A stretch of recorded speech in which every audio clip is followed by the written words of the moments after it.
اقبال صاحب دغه کومه ناوړه واقعه راغلې د تېره ورځ تاسو ته څنګه پته ولګېده او بیا څوک ذمهوار ګڼېده دغه پیښې؟ د دې پیښې ذمهوار خو چې کوم دی نو صاحب زمونږ دا سیسټم او دا نظام دی جي او دا قانون دی او دا کتاب دی ځکه چې زمونږ معاشره او ټولنه چې ده دا جي د ګناهونو یو پلیت ډنډ دی او دا دین هر انسان ته چې کوم دین شوتي کیږي بلکې دې کې هر سړی ډوبوم دی او ښه سړی پکې زه هغه ته هم چې لږ سر یې ترې رایستی دی او د شعر په ژبه به درته دا ووایم چې وخت د ګل او د غوټو په وینو لامبي په چمن کې د سپرلو په وینو لامبي او عبدالي د زول باتوره اوس راپاسه اجدها د پښتنو په وینو لامبي نور دغه یقین مې راځي چې ستا زوی به داسې کار کوي؟ دا چې کوم دغه هغه خو ما تاسو ته جي هغه ته ومویل چې هغه غالب یو شعر دی چې هغه وایي شر روایین پر مدار صحیح ایسے قاتل کا کیا کرے کوئی چې تی مړوم کې او الزام پې بیا داسې ولګې ما ته وګوره نو دا د ظلم یو حد دی انتهایي نو زما بچی خو ما ته معلوم دی هغه ما سره لوی شوی دی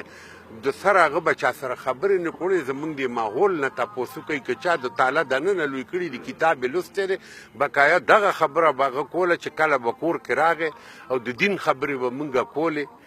نو زه به تا ته دا خبره وکړم ما جي په یو میاشت کې 15 د قرآن مجید ختمونه هم کړي دي لکه زه ځان نه ټول مسلمانان ښه مسلمانان دي خو زه ځان نه کم نه دغه ښه زما بچي دي او بچی دي هغوی په 50 کې 48 نمبر یې اخیستي دي په اسلامیاتو کې نو دا یو دغه دی اوس زه به دې کې څه ووایم درته ښه بقایا په کور کې که هغه به خبره کوله نو هغه به د پیغمبر اسلام صلی الله علیه وسلم حواله ورکوله او چونکې د جرنالیزم لارې سره تړلې سټوډنټو نو هغه به زیات تر چې کوم دی نو د هغه وخت